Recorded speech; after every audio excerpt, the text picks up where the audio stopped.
will be on the head side for single acting cylinder. In case of double acting, head will be on both sides. So in this also you can say fluid will enter from here. This right side is your fluid. It will apply some pressure. So because of this pressure, this piston will be pushed towards the right side. This piston rod will be extended. Waste port, like very synonymous to your vent port, it will release the air if present. When you want to push the piston back, you release the fluid back, and because of this spring action, it will try to push it back. So if you remove little amount of fluid, this spring will push a little bit. If you remove entire fluid, this entire rod will be pushed back because of this spring action. So in this way, single acting cylinder works. Double acting cylinder. This is the most commonly used, and we will be discussing mostly double acting cylinder. So pay a closer attention. Working principle is we have already seen. There are two inlet or outlet port. If this is your inlet port, this becomes your outlet port. Pump flow, that means high pressure fluid is being pumped from pump through DCB and finally is entering the cylinder through this port. So when it enters through this port, it will try to push the piston on the piston head, and this piston will move towards the right side. Here you see, when it enters from here, the orange or brown area, it will push the piston on the right side. Whatever oil is there on the right hand side, on the other side of the piston, this is green color, this is also fluid. You see, in this case there is fluid only on one side. Here there is no fluid. In fact, they have some spring. But here we have fluid on both sides. Here high pressure fluid, here we can say low pressure fluid. So whatever fluid is on the right hand side, this will be extracted, returned from the other port, this return flow, this return port, and it will be returned back to the reservoir. When we want to push it back, we have to change the direction of DCB, like this direction. You can see, just reverse the direction from here, so that fluid will enter from here. When fluid enters from here, high pressure fluid from the pump, it will push the piston in this direction, left hand side. So this piston will move this side. So when this piston moves this side, this fluid will be released from here. Direction will change and it will return back to reservoir. So if you want to hold the piston in between, suppose in the center or in this position, you don't want the piston to move. In that case, we have to go for neutral position. So when you go to neutral position, the piston will not move. The fluid will come and stop. No movement of the fluid. So when there is no movement of the fluid, there will be no work and the piston will remain in neutral position. Alright, so this is basically how your double acting cylinder works. Now before going through this, we will see this. This is your reservoir, hydraulic system, the circuit, how it works. This is your reservoir. From reservoir we have outlet here on the bottom. Fluid will be taken from this bottom, filtered, because we don't want any unwanted dust material, foreign material to go in our hydraulic system. It will damage the system. So we have this filter, this pump. This pump is responsible for pumping fluid from here, and it will go towards here. This accumulator, this is not our concern right now. It will go from here, the fluid, it will go to DCB. while going to DCB, on the way there is one pressure relief valve. If pressure is okay, we can forget about this part. It will simply go. If pressure is too much, it's dangerous, then some amount of fluid will be returned back through pressure relief valve. You have seen that bolt will be lifted, the spring will be pushed up, some fluid will flow from here and released back to reservoir. It's entering back to reservoir. If the pressure is okay, you forget about this part, you will go straight. For the timing, you forget about accumulator, go straight to DCB. This is DCB, control lever.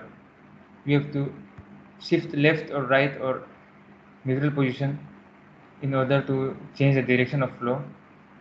Blue line you can see low pressure, red line you can see high pressure. So it is flowing in this direction now. Because of this, this cylinder will be lifted, this piston will be lifted up. Because fluid is flowing in this direction. From here it enters here. From here it will go here and it will push the piston up. When the piston is pushed up, the oil or fluid in this chamber will be extracted from this port, returned back here, and from here, from internally it will come back here and it will return back to reservoir. But before going to reservoir, there is one heat exchanger. What is the purpose of heat exchanger? Exchange heat. That means what? When the fluid is working inside the cylinder, it becomes hot. It gets heated up because there is too much load here. Because it has to do some work of lifting and lowering the piston. So piston is very heavy. So because of that, the fluid gets heated up. So the returning fluid will pass through heat exchanger. Heat exchanger, so cooling will take place here. So the cooled fluid will return back to reservoir. So you see reservoir have minimum 3 connections. One for outlet to pump. Second one is in case of excess pressure, some fluid will return back through relief valve, pressure relief valve, return back, and the working fluid also after doing the work it will return back to reservoir. So this same hydraulic system, if you want to show in circuit, it has to be shown like this. This is your reservoir. The important portions you see, this is your reservoir. Filter is already there in the reservoir sometimes external filter are used. Then we have motor. Sorry, this is pump. From pump, it will go to your DCB. From DCB, it will go to your cylinder. It will do some work and return back to reservoir. You see R is for reservoir. It's returning back. Actually, this tank is here, but in order to avoid this line here, it will intersect this motor part. So they have just drawn the reservoir here, and in between we can have this pressure relief valve wherever required. If pressure is okay, it will go as it is, and if it is not okay, some excess pressure will be released back to the reservoir. This is the symbol for a spring, most probably. It can be adjusted. Similarly, the similar figure, we can see here. This is your reservoir. From reservoir, it will go to pump. From pump, it goes straight to DCB. On the way to the DCB, there is one pressure relief valve. If everything is okay, no problem. If there is excess pressure, it will return back to reservoir. You see, this is in neutral position, so it doesn't go anywhere, directly return back to reservoir. And it may also stay here without going any further, without returning to reservoir. In this case, what happens? You see, you pump some oil from here, it will go straight to this DCB. You see, it's blocked. It doesn't go anywhere. So when it is keep on pumping, this line will experience huge pressure. This line will experience unwanted, unexpectedly used amount of pressure. So when the pressure has been built up, this pressure relief valve will work. It will operate. It will take away the excess pressure and return back to reservoir. Return back to reservoir all the excess pressure. So even if it is blocked, it can return back directly to reservoir. Or in some case, these two can be connected. This port and this port can be connected. Here in this case, it is not connected. There is a gap. It's not it. So we can directly connect this so that it can directly return back to reservoir. Then this will not be required to operate.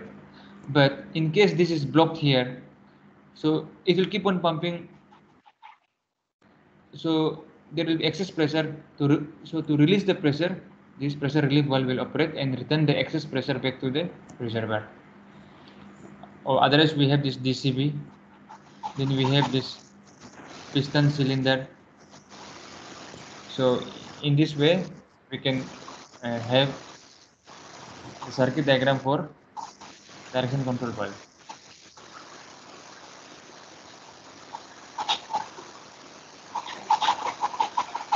So far, anyone, any problem?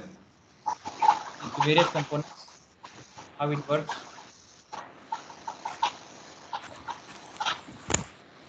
Reservoir, just taking the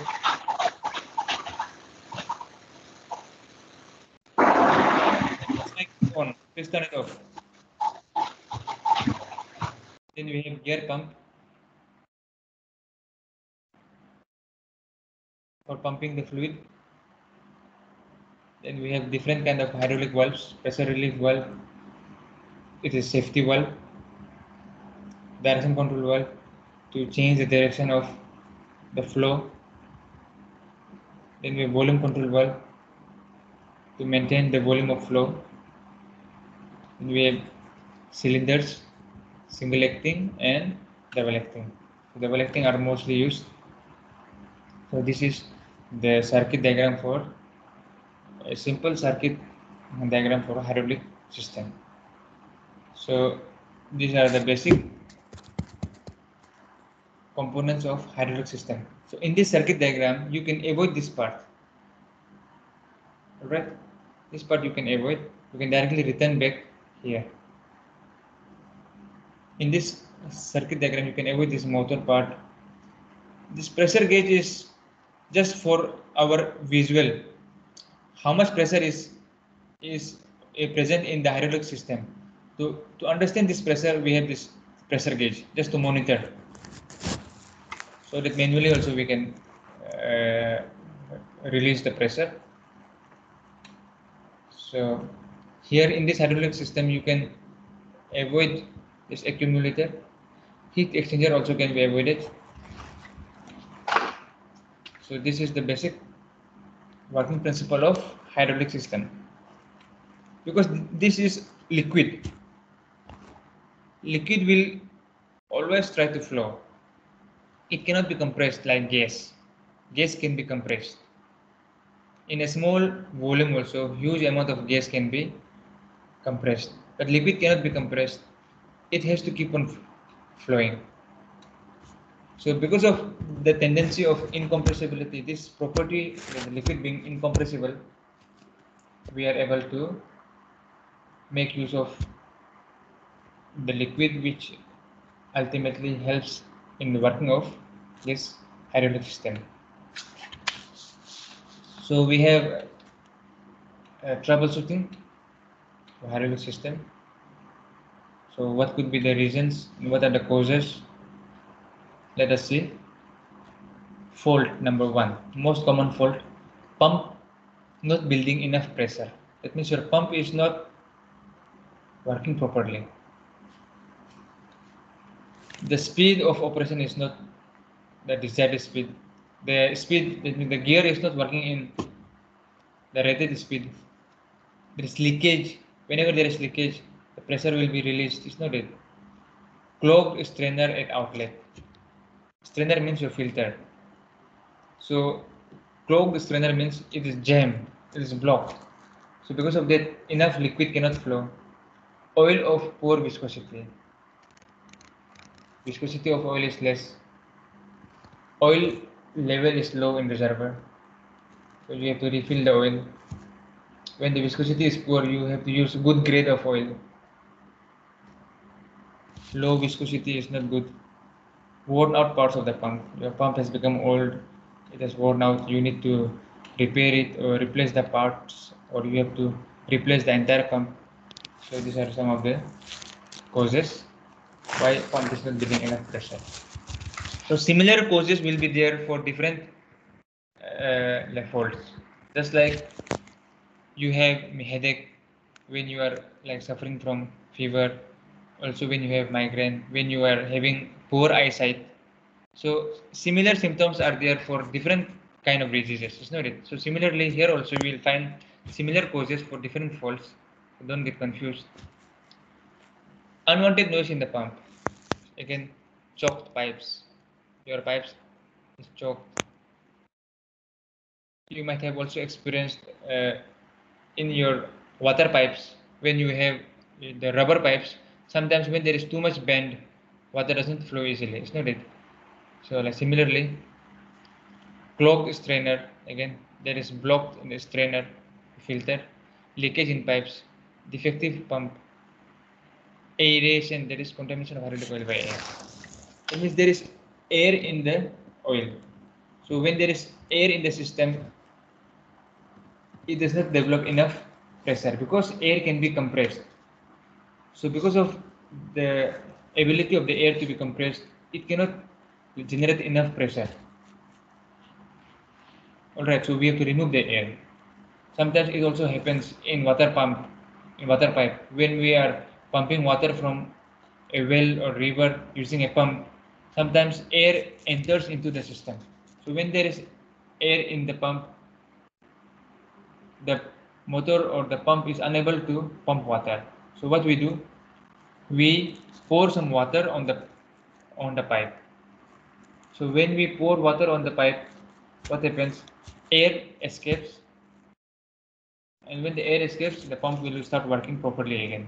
So that is called, technically it's called priming. In terms of water and well relation, it is called priming. So in this case, uh, the problem is called aeration. That is, there is some air in the hydraulic oil. Then hydraulic cylinder is not working properly. Why? Because there is trapped air. Again, air. Defective flow control valve. That means your DCV, bent piston rod. If your piston rod is bent, again, your cylinder will not work properly. Choked hydraulic pipe, sharp bend in pipelines. So we should try to avoid sharp bends as much as possible. The bend should be smooth so that the fluid does not encounter any problem while flowing inside the pipelines. Excess load in piston. There is limit for everything, isn't it? So we have to see the limit. If the piston can operate only up to 1000 kg, we should not try to load more than 1000 kg. If it is trying to load more than 1000 kg, so definitely with due time some problem will be developed. It's not it. So we have to maintain the limit and low pressure in the system. Due to low pressure, the fluid is not the fluid does not have enough force to move the piston. So these are some of the common reasons. And high fluid temperature. See, if viscosity of oil is low, that means the temperature will rise very fast. So we have to have good grade of oil, high viscosity, so that it can work under different temperatures. Sometimes we have to work in snow condition, very cold places to clear the snow. So in that case also, the hydraulic fluid should be able to work. It should not freeze. Again, sometimes we have to work in very high temperature. And while working with different load, obviously the temperature rises rapidly. So if the oil is of low viscosity, it will try to evaporate. So when it tries to evaporate, condensation will again take place later on. So when condensation takes place, some air will be trapped again. So in this way, again aeration problem will be there. So low viscosity of oil is always harmful. One more reason is low oil level. So we have to maintain the level of oil and clogged breather. Breather means from where air can escape, like breathing, isn't it? So the area is clogged, jammed, blocked. Then aeration again, there is air in the system. Then next fault is slow operation. That may be because of leakage, again oil of poor viscosity. So these are the few reasons why different faults can occur. So this is the point number 2 actually. Anyway, and then some basic maintenance tips. This you can understand easily. Check the hydraulic filter regularly. You have to clean it if it is dirty. Clean the inside and outside of hydraulic reservoir from time to time. We have to record hydraulic pressure regularly so that the pressure relief valve is working properly or not. Sometimes the pressure relief valve may be defective. So in that case, in case of high pressure in the system, the pressure relief is defective, then it may cause some problem to the system. Some bursting may take place, some breaking, some failure may take place. So in order to avoid that, some injury may also occur to the machine or to the operator. So we have to record the pressure regularly, whether it is safe or not. Check hydraulic hoses. Hoses means pipes, rubber pipes. You have to check their fittings, whether there is any leakage or not. Select the desired viscosity of hydraulic oil. Just like we have in our A positive, B positive, the blood group, we have requirement, isn't it? So different work will require different viscosity of hydraulic oil. So we have to pick the best one. Clean the air breather regularly for easy flow of air, because most of the machines they work in farm, in dirt area with mud, so there will be lots of dust and dirt. So we have to clean them regularly. Check and record the flow and pressure of pump regularly. Keep contaminants out of your hydraulic system. Check the oil level before every use. This is very important. You have to check the oil level. Like before you go on a ride, you check the fuel level, isn't it? Whether you have enough fuel or not. On the way, if it exhausts, it will be difficult. So you always check the amount of fuel in your car or in your bike. So similarly, check the oil level before every use. Check for restricted flow and weak points in the circuit. Restricted flow means where the chances of jam may occur, your fluid may not flow easily. So in that case, pressure may drop, temperature may rise unwantedly, and weak points in the circuit, so that we can replace those areas so that it doesn't break while working. So these are few maintenance tips of hydraulic system. So with this we have seen the basic introduction to hydraulic system. What are the basic components? What is the principle? How it works, and how it is helpful in operating the machines. So here you see, for the simplest example I will show you. This is your dump truck. When we want to lift this trolley, we have to push this piston up. When we push this piston up, this portion will be lifted and we can empty the material. So how we can push this? By applying pressure here. When we apply pressure here in this area, we push this piston. It's not like this piston extends outside. This extension